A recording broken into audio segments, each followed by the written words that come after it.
workshops, and the other group of people are students that are taking out federal student loans. It is a requirement to attend these workshops for that also, okay? So let's go over SAP a little bit. If you're receiving financial aid, you must maintain SAP, Satisfactory Academic Progress. If you fail to maintain that, then you end up in this situation. Your first semester that you do not pass all your classes or withdraw from your classes, you will be in a warning status. If you continue that process, then you end up being terminated because you're not maintaining that SAP process. So if that happens, you will be required to fill out a financial aid reinstatement petition. It is sent to the Financial Aid Advisory Committee for review, and then they will review your information. You'll write a letter to them explaining why you're not meeting SAP, and if you're approved, they will either approve you for the next term to receive financial aid, or you might have to sit out a term for financial aid purposes and not get paid for that term until you bring up your SAP. So make sure that you're passing your classes, and if you drop, you're dropping those classes before the census, okay, or at drop. There's a couple parts to SAP. The first part, of course, is your grade point average, your GPA. You must maintain a 2.0 GPA for your term as well as your cumulative. So each term, if you do bad that term, you might be below 2.0, but it's all going to count as your cumulative also. So keep an eye on your grade point averages as you go along. The next part of SAP is unit deficiency, or your PACE. The federal government requires students who receive financial aid to complete their program within 150% of the length of that particular program. So at Sierra College, you can actually graduate once you hit 60 credits. You can finish your degree, but if you stay until you are past 90 or at 90, you've hit that 150%.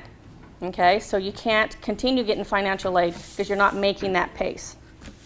So at that point, what you'll be required to do is fill out a max unit appeal along with an education plan from your counselor and a letter of why you haven't met your degree status yet. That also goes to the financial aid committee. They will review it, and then if you're approved for that, you must take the classes that are on that SAP in order to receive financial aid. I mean that SEP, okay, in order to receive financial aid. If you take any other classes, you don't get paid for them.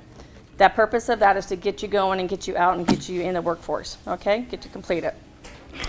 Keep in mind that anything you transfer in from other colleges will count toward your SAP and your PACE, okay? So keep that in mind. Yes? Yes. You have to finish your 60% units. We can take questions at the end if you don't mind. That way we can continue because we only have so much time. We'll be here afterwards to answer any of your questions, okay? Once you have reached that 90%, you do the max unit, okay? And then if you're approved, you do that SEP. Okay, that makes sense? Okay, so you're doing this workshop today. So if you're in a SAP situation as you are today, and then next semester you do okay, and then you go back into a warning or a termination, you have to come back and do this workshop again. So anytime you're in warning or termination, you have to do these workshops, okay? You can't just do it once. Okay, so now let's go on to some student loans, the students that are here for only their loan purposes. This workshop and the online entrance counseling that you do is good for 2 years. Okay, so you don't have to do this every semester. If you fall out of SAP, then yes, you need to come in and do the workshop again. If you stay with your grades and you're moving along like you should, then this is good for 2 years, okay? You'll be filling out an online promissory note, or an MPN. That is the federal application for your student loans. Make sure that you complete it entirely because it needs to be, you can't leave anything blank on the federal application or it'll be rejected. Once you graduate, if you transfer or if you drop below 6 units, you will have to do an online exit counseling, okay? Even if you, like summer, if you're only taking 3 units, you're not taking 6, you should be doing an exit counseling workshop right now, okay? And then once you start back to school, then you can get back into an in-school deferment. You have to be taking 6 units to be in an in-school deferment, okay?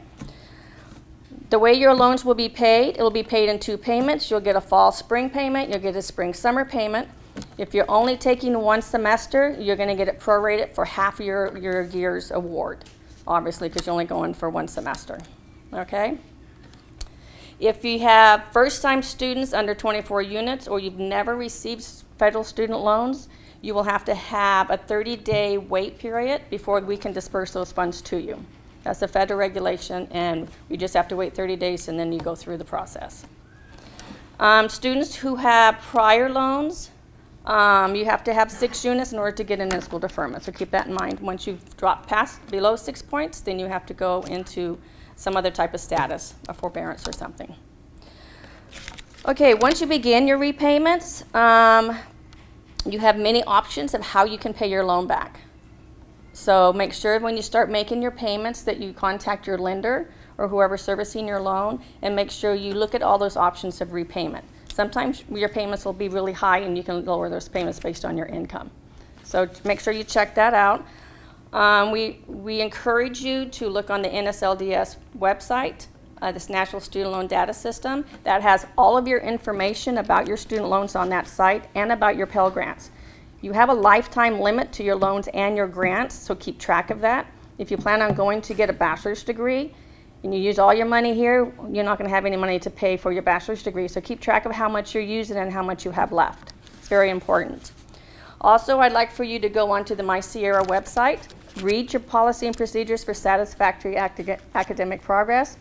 There's all kinds of videos. You don't even have to read if you don't want to. They have all kind of good information on that website for you to look through. Okay? So at the end, we will be here for questions. We have 3 financial aid people here to answer any questions you might have. So right now I'm going to turn it over to Katrina. She's from Wells Fargo, and she's going to go through the literacy part of the workshop. Okay? Thank you. So like she said, my name is Katrina. I am a banker at Wells Fargo here down the street. If any of you guys know where Safeway is, right over here on Granite Drive. We're about half a mile down the road. So I encourage you to ask questions, participate. I know when we talk about money, people kind of get scared and kind of tense up a little bit. So don't be afraid to participate a little bit. So the first thing I'm going to start with, guys, is talking about budgeting. So while we're in college and we have all these extra expenses, it can kind of seem like, where's all my money go? Why don't I have any money? That's kind of what I'm here to help you with. Different ways to help you build a plan to make sure we are not overspending or ending up where we have $1 until payday and it's a week away. Or how do I build my credit now? Okay. Let's see. So, first thing I always talk about is where are you now? Because we can't really figure out where we want to go until we figure out where we're at, right? So, the first thing is to set a goal. So when we're budgeting, why are we budgeting? Do we want to save money? Do we want to make it so we have money left over at the end of the week? Or if you have kids, do we have money for daycare? Am I going to be able to pay all my bills? Where am I at? I always encourage people to take a minute to write down a goal. Okay? I have these little tools you guys can pick up if you want on your way out, so you can do that. There's tons of them out there, but this one's right here for you. So the first thing I always say, what's our goal? What do we want to do? Do we want to save for school? Do we want to buy a home? Do we want to go on vacation? Do we just want to have money in our account so we know if our hours are short at work, rent's still going to get paid? Or if you get sick, are you going to have money to pay for the doctor? Simple things like that, okay? The next step is then, how do I get there? Well, does anyone in here use GPS? Yeah? Okay. I was going to say, only one of you? I was going to say, man, I use GPS for everything. So you can, the GPS of the financial world is writing it down. So you have to figure out where you're at right now. So your starting point. So your starting point is writing down everything you have to pay.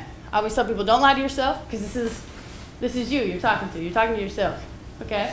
Write down everything from your Netflix to your Hulus to your credit cards to your expenses while you're in school, your books, whatever it may be. Everything goes on your budget, okay? Once we figure out where we're at, that's when we start going into, okay, now how do I get to my goal? And that's usually the hardest part. The first 2 steps are easy. It's how do I get there? I'm going to give you some tips on how to get there. Okay? Overspending. Is anyone here an impulse buyer? Yeah? Anyone ever seen Amazon? eBay?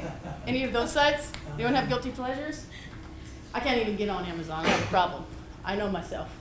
So, does anyone eat out? Okay, be honest. How many of you guys eat out at least 3 times a week? Right? That's almost everybody. Okay? I'm right there with you. When you're at work or you're at school, it's just easier to go pick something up, right? Oh, it's only $5. Or, oh, it's just a dollar menu, right? Or thinking that as we're going. Has anyone ever taken their bank statement and sat down and highlighted that $5 sandwich here, that McDonald's, or, oh, I just went to Panda real quick? Has anyone ever done that before? It's scary. It's scary when you sit down and look at it. You're like, that's where all my money went. Okay, so all my money went to Subway this month. Whatever it may be. That's my problem. Subway's across the street, so I have a problem. So it's easy, that convenience. We're paying for our convenience. So overspending is the #1 enemy of a budget or savings plan. Impulse buying. How many of you guys like to upgrade your phone every year? Yeah? See, I just upgraded. It took me about 3 years to do that. I'm old school. I don't use a lot of technology. But do you need that new phone? Or do you need to pay for your books for school? This is the kind of things we're looking at, okay? The biggest thing is needs versus your wants. And that overspending, how many times is that a need? Do you ever overspend on paying your rent?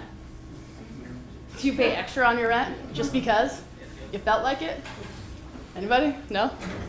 I don't. I'll pay extra on my rent, right? But I'll pay extra to go to the movies, go out to eat, okay? So really taking an inventory of where you're spending your money is an eye-opener, guys. I'm telling you. I sit down with people every day and I'm like, oh, they're like, I don't know where it all goes. Okay, well, let's pull your statement. Let's see everywhere you used your debit card. Save your receipts for a week. Just see what happens, okay? It'll blow your mind a little bit if you eat out a lot. Okay, so that's where we're getting that. Knowing where you're spending your money is huge, guys. Because we built this budget. We got a plan in place, but I'm spending all my money at Burger King, McDonald's, whatever vice may be. Lottery. Huh? Lottery. What? Lottery. Oh, okay. I see you trying to get it back. I got you. I don't win anything. I never play that. So, biggest things. How many of you guys, you don't have to raise your hands for this, but I can tell you, if you don't have a budget, is it hard to get off of paycheck to paycheck? Does anyone always feel like, man, who gets excited for payday? Does anybody get excited? I get excited. Whether it's paycheck to paycheck, I like to get paid. Okay. Paycheck to paycheck adds extra stress you don't need in your life, right? Money is a touchy subject. And I talk to people, they're like, I don't know how to break this cycle. You've done this your whole life. You don't know anything different, right? So it's building these habits, how to break that paycheck to paycheck. And you know what? It might only be an extra $20 here and there. That $20, can that buy you groceries for a week? I don't know about you guys, but I can get up some mac and cheese and some sandwich meat, whatever it may be, and eat sandwiches for a week. But all of these things all start with your very first step, budgeting. Okay? So, is anybody in here saving for anything? Yeah? What are you saving for? My daughter's college and for a house. Okay, so you got two big ones. College and house. That's the top in the top 3. Okay? That's huge, guys. How many of you guys want to buy a house someday? Yeah? Good chunk of you? Most of you? How much do houses usually cost? Here. Yeah, here in Rockland. Yeah, $400,000 to $500,000. Does anyone have $400,000 or $500,000 laying around? I don't. That's not something everyday people have laying around. So what do we have to do for it? We have to save for it. We talked about budgeting. So now we know where we're at, right? Now how do I save that money? When you go to save money, the first thing you should always do is put money away right when you get paid. Before you pay your bills, before you do anything else, you pay yourself first, okay? Because how many of you is it easy for you to save 20 bucks when you have $1,000? Because it's just 20 bucks, right? Like, oh, it's 20, I can save that, no problem.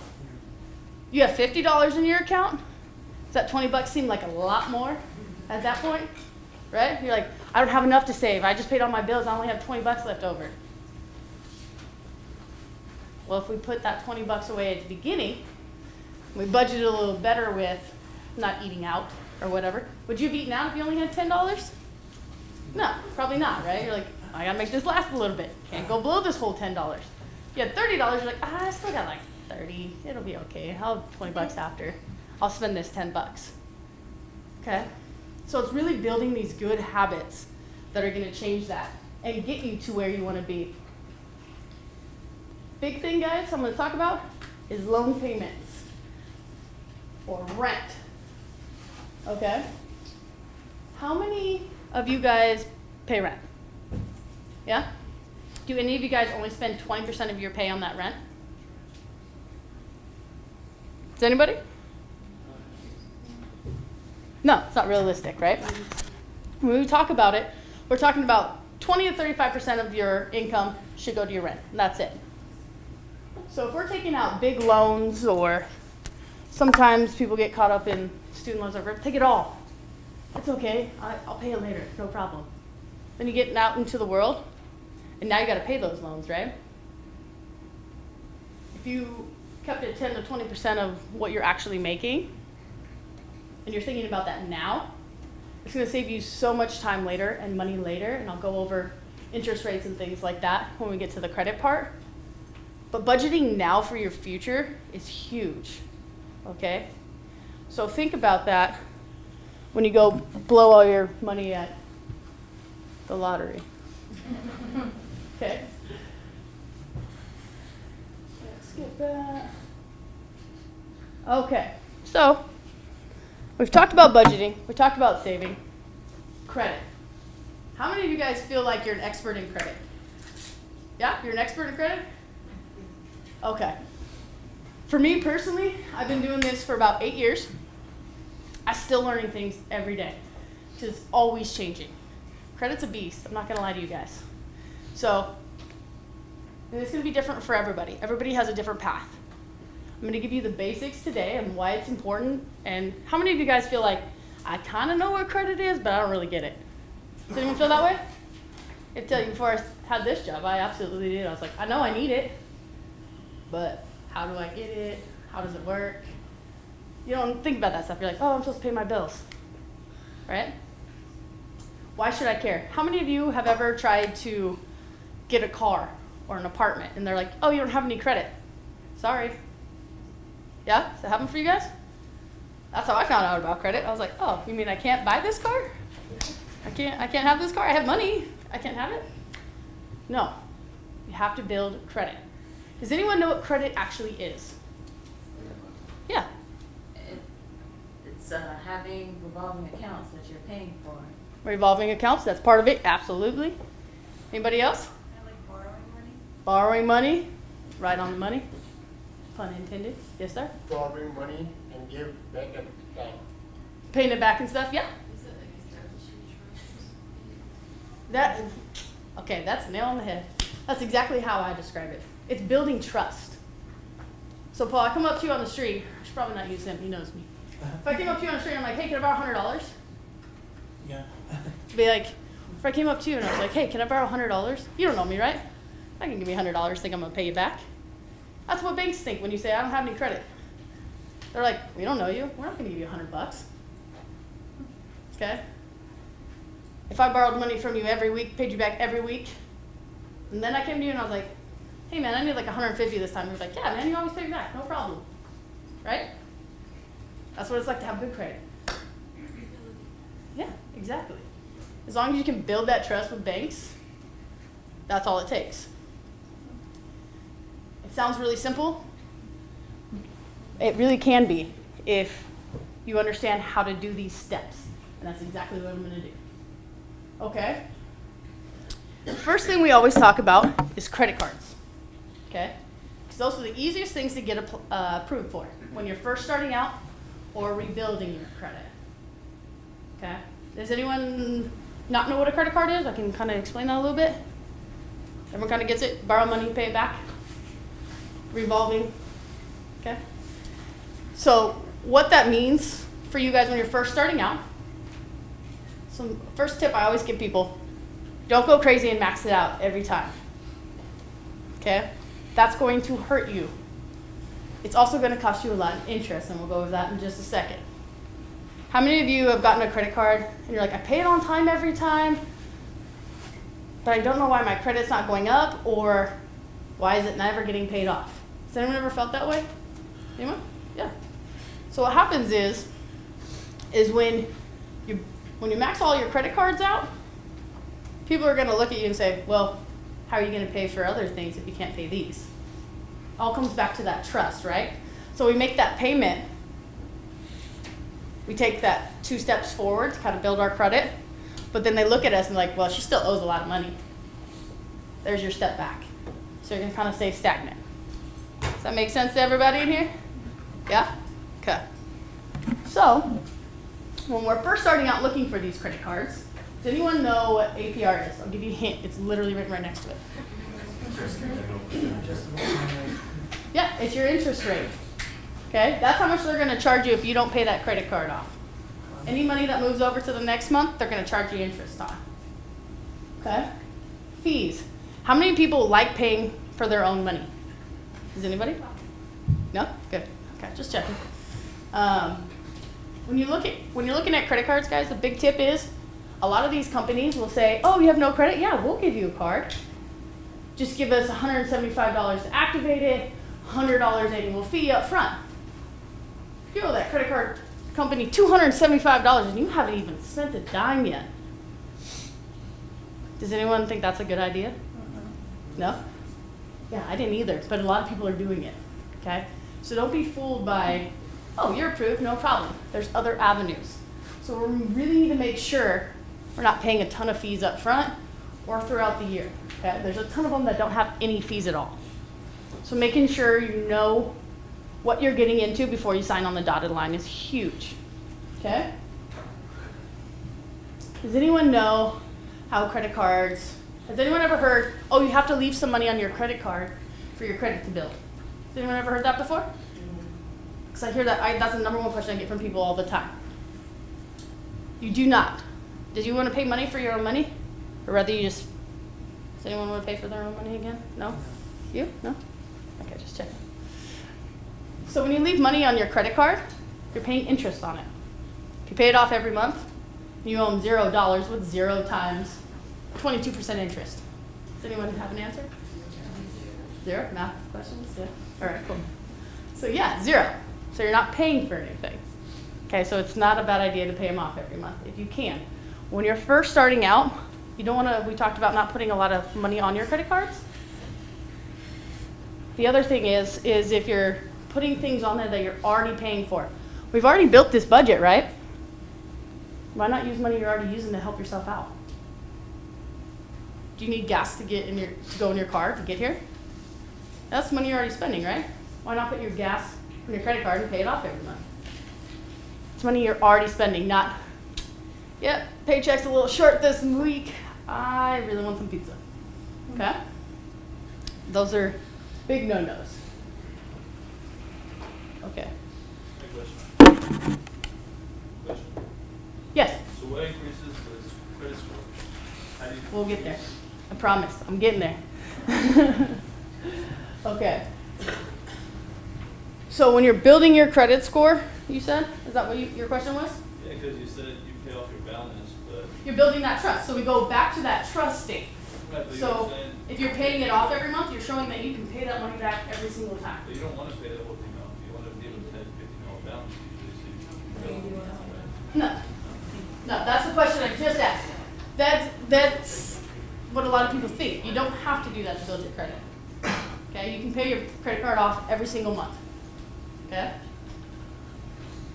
What's one thing you don't want to do when you are first building your credit? Anyone know what a bad thing would be? close it, yeah. What else? Over limit. Over the limit, those are bad. Vacation. Vacation, put your vacation on there? Yeah, that'll get you. Missing payment. Miss a payment, that's what we're looking for. It's right on there. So we want to pay on time. If you're 1 day late, does anyone know what the average, we talk about fees, does anyone know what the average cost is if you're a day late on your credit card? I'm hearing 35, 25, higher. On the average, national average is about $39, okay? So it's about $39 if you're 1 day late on that credit card. It's not for every day. Do they do that? Huh? No, just the one. But when you go 30 days late, does anyone know what happens? Hmm? Go to collection. It can go to collections. What else can happen? It hits your credit, okay? So that's why these on-time payments are huge. I'll give you guys an example. I had a customer, had a credit score of about 740, which is an A, when we're looking at credit scores, and we'll get to that. 1 30-day late payment dropped her score to 690. 690, that's a huge gap, right? When you're thinking about it, you just went from an A to like a B minus. Does anyone want that on their their grades in school? No, so you don't want that on your credit report. Just like a grade report. Okay. So we're gonna talk about what that looks like if we keep those balances on there. This is a little example. I'll give you 2 examples. One with a credit card and one with a car. Talk about, so we spend $1,000 on our vacation, right? How much interest did we pay? Very last category over there, guys. Is that almost as much as our vacation? Did we just pay for 2 vacations in one time? 160%. Huh? It's like 160%. Yeah, you're paying 14% over 123 months. That's if you're paying that minimum payment. So do you think it's a good idea to leave these balances on there and pay the minimum payments? No. What about on this bottom one? Look at the interest rate on there. Has anyone seen a credit card out there recently for 8%? No? 22% sound a little more realistic to people?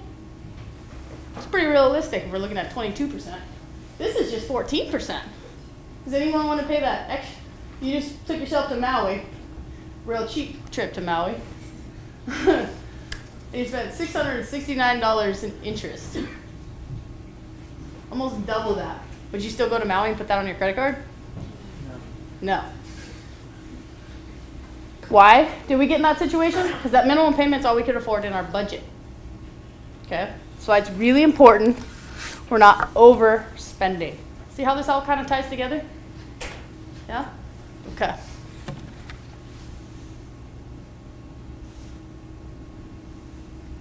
Technical difficulties?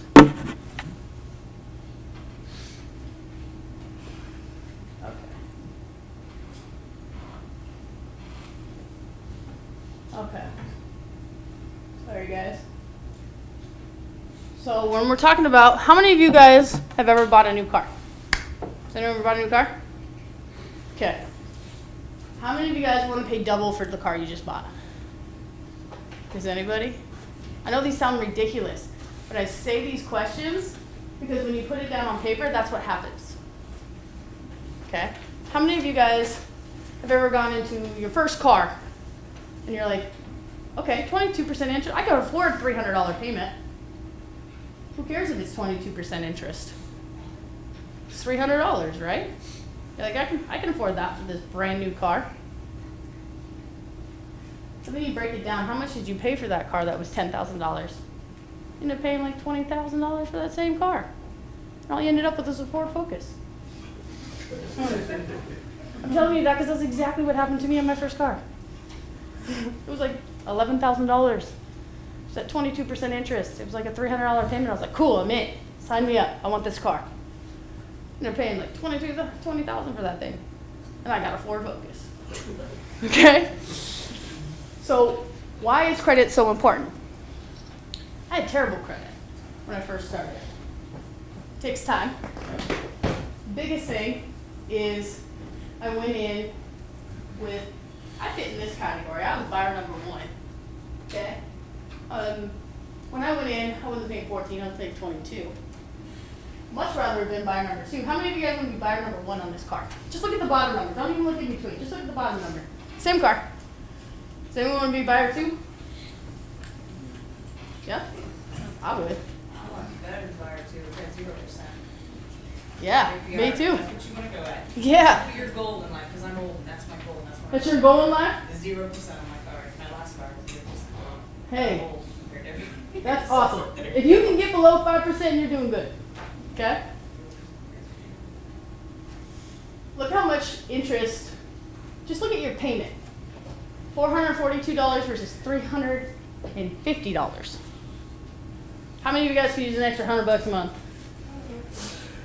Shoot, baby diapers, gas, food. I know textbooks are expensive. Puts a little chunk in some of them. Okay. But can you guys see, I just like to put this up here so you can see the numbers.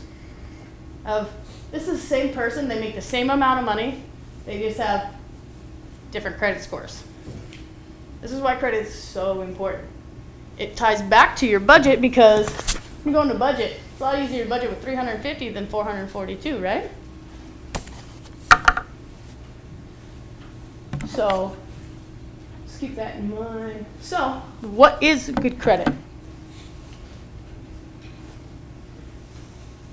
This is black and white numbers for you. If we put on a grading scale, if we go with the bottom category is a D or an F, C, B, A. Okay? That's to put it in layman's terms. The biggest thing is if you're going to, your golden number you should start with, the one you should try to achieve when you're first starting out is a 640. If you want to put it on black and white paper, 640. But it's not so much what this score is, it's what goes into it, that trust behind it. Right? It's like any relationship. Say boyfriend, a girlfriend, whatever it may be, wife, husband, doesn't matter. You're in a relationship, you have that title, but if there's no trust there, is that gonna work? No. Same with credit. You need to build that trust and build that relationship with these banks. Now, does trust come overnight? No. I'm not going to trust somebody one time. It's going to take time to build that, okay? So biggest thing I can tell you is don't get frustrated with, it may take a little bit of time. It's not going to be right off the bat, oh, I'm good. I have great credit. I paid 3 credit card payments. I'm good. Okay? Because if you go to buy a car, most car loans are 5, 6, 7 years. You made 3 credit card payments, so you made 3 months of that commitment. So we're going to trust you for 5, 6 years to do that same thing. Right? It's trust. We got to build that up. Okay? Does anyone have any questions around the actual credit score? No? Yeah. I have a quick question. Yes, If ma'am. you have poor credit and you are trying to build it, would you suggest someone getting a secured credit card, or is that not? Absolutely. I try not to go too specific on that, kind of keep it general. But when you're first starting out, does anyone know what a secured credit card is? Yeah? You guys heard of it? Yeah. It's where the bank takes your money, locks it up basically for safety because that's they don't trust you to pay it back. So they want something they can hold on to in order to let you build your credit or borrow money. It's like a safe deposit. Exactly. It's like they lock it up in the safe and they let you use that. Most of them start at $300. You use that $300 and you're doing it just like a regular credit card. Okay, you're still making those monthly payments. You're still not maxing them out. You want to help yourself. But it is a good way to build. 100%. Okay. Absolutely.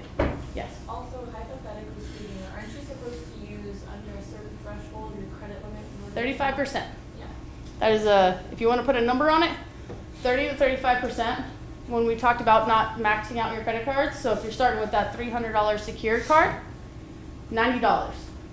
Okay?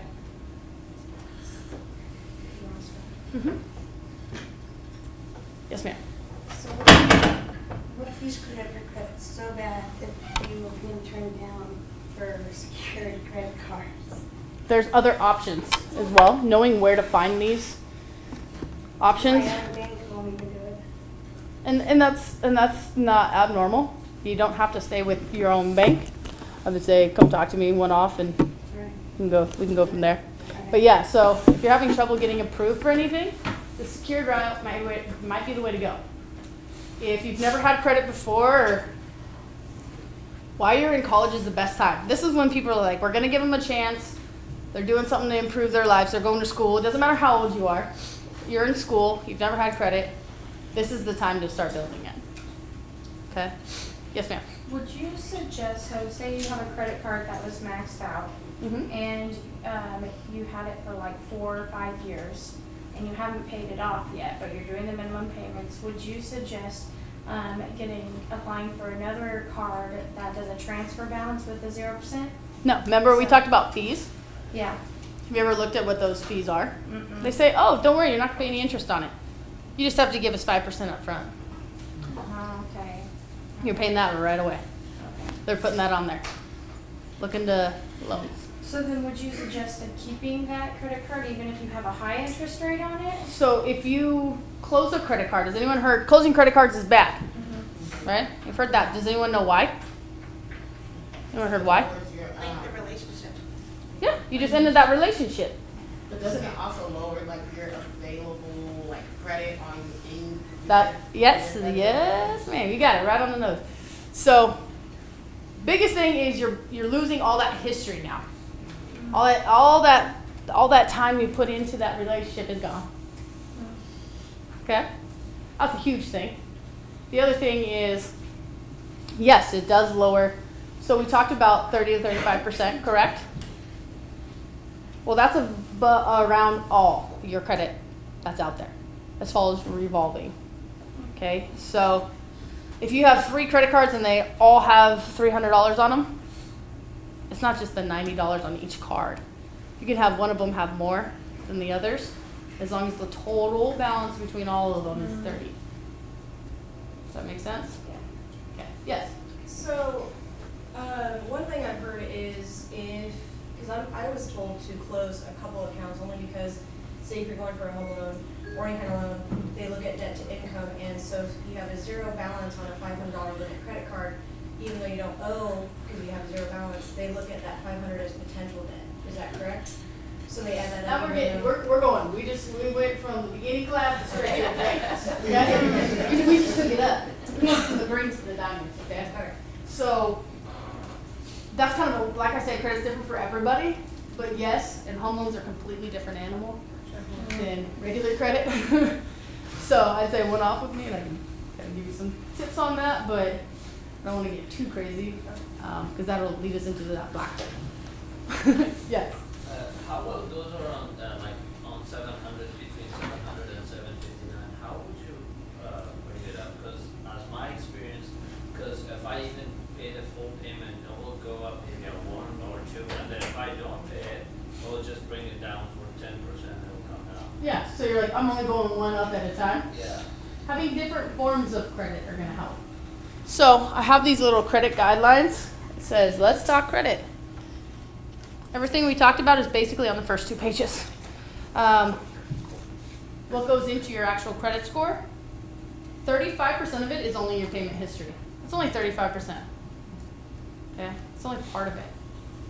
So I said, this is like your grade, but was what goes into it? Like the essays or the tests or the homework. What's more important? Okay? So that's kind of how the credit works as well. They break it down. So having 30% of it is your current debt or credit card utilization, meaning how much you've used that, 30 to 35%. So when you're first starting out and you don't have anything to judge it on, you get those high balances. That's why your credit goes, okay? It's also why your credit can go all the way back up when you're first starting. It can go extremely crazy. So the other part is your length of your credit history. You can't do anything to change that on yourself. It's just going to take time to build that. Okay? The other thing is types of credit. That's a part of it. So not only are credit cards important, but having an auto loan, buying a house, different forms of credit, they're going to be like, oh, I can trust her to borrow any kind of money. That trust goes up. Does that make sense? All right. Yes, sir, Yvette. Would you recommend the best course of action for someone who has no credit at all? They don't, like, I can't do anything because Because you haven't started it, right? You haven't built any trust. You're in college now. That's why I said the easiest thing usually to start with is a credit card. Make sure you know what you're getting into. We talked about looking at fees and interest rates, but really understanding that you shouldn't have had those high balances and managing your money with the budget first. When someone comes into me and they said they've never had credit before, first thing I have them do is build a budget. Okay? Second thing is talk to them about how credit works. When you go for credit card and you don't have the credit, don't you usually ask for a cosigner? It depends on the financial institution. Everyone has different guidelines. But the advantage you guys have over somebody who's not in school is banks are a lot more trusting with college students than they are with someone who is not in college. My question is, like you mentioned, the credit cards. If you have one credit card with one specific bank and have a good credit score for 2 or 3 or 5 years, so can you buy car and house loans and probably help you, but the other banks also have a good credit? No. All the banks talk to the same credit unions. Does anyone know what all 3 credit unions are? TransUnion, Equifax, Experian. Right, we got all 3 of them. Those are 3 independent companies that everybody talks to. Okay? So it doesn't matter what bank you're using for that, they're still going to talk to the credit bureaus. Okay? They all 3 have different scores. Yes. I'm glad you mentioned that. All 3, the average is about 40-point difference between all of them. Mostly because TransUnion and Experian are so different from each other. You got to remember they're all independent companies, so that you are going to get different scores. It's like using 3 different calculators that all calculate something different. They put more emphasis on something than say the other company does. Okay, so that's why it's important to look at your credit and understand what's actually on the report versus just focusing solely on the score. Okay? Big thing is inaccuracies. Does anyone know how to access their credit report? Yeah. Yeah, you have to be really careful checking your credit book because every time you access it, it loads correct. Unless you're using a free or like a specific tool type. That's tricky because people think that. They're like, I look at my credit, it's going to get dinged. No, not true. Unless you're applying for something, that's the only time it's going to pull your credit and count against you. If you're using Credit Karma, if you're using, I know most of the major banks have on their apps their FICO score. Do you guys anyone know what a FICO score is? It's just the boss of all the credit unions, pretty much. Just the middleman, just the messenger. It's the calculator. It still pulls. Has anyone ever gotten the report and said, "Oh, your FICO is a 700"? We got that from Experian. Has anyone ever noticed that? It's because they can pull from all 3. Okay, FICO's a middleman. To try to give those inaccuracies between the differences between all 3 to give you a more accurate score. Does that make sense? So when we think FICO, still think about all 3 credit bureaus because that's what it's based off of. It's not something independent floating around by itself, giving you some random score. It's based off those 3 credit bureaus. So back to accessing it. Credit Karma, any of those free ones that you guys talk about, or using your bank as a resource. Most banks have that, where you can go on to your app or on the computer and it'll tell you free FICO score. It's only going to give you one of the bureaus. The other thing is the official website, if you guys are interested, is annualcreditreport.com. That is the official website to go to if you want to get your credit report. You get 1 free pull a year from each credit bureau. Does So this affect or not? it will not affect your credit. And you're getting them directly from Equifax, Experian, and TransUnion. There's no middleman. Can you say it one more time? Sure can. Annualcreditreport.com. You get one free a year, right? One free a year. Right. So when you're building your credit, why is it important to pull that credit report? What if something's inaccurate on there? Would you want something counted against you? When you're doing all this work and then all of a sudden there's something on there, you're like, I don't even know what this is. Right? You want to get credit for what you're doing. So it's so important to know what's going on this report. Okay? So what if you're checking on Credit Karma? It doesn't affect your credit. I use Credit Karma myself. Anybody else? I don't like the Experian app, and they're like charging me every month for it, and I didn't realize they were gonna do that, and like, how do I get on it? Cancel it. I mean, You just call Experian, write them, or email. You come see me after. I'll get you the info. Anybody else? Last minute? Student loan question? Okay, we have 3 financial aid people here to answer your financial aid questions, and she will be here for a little bit to answer your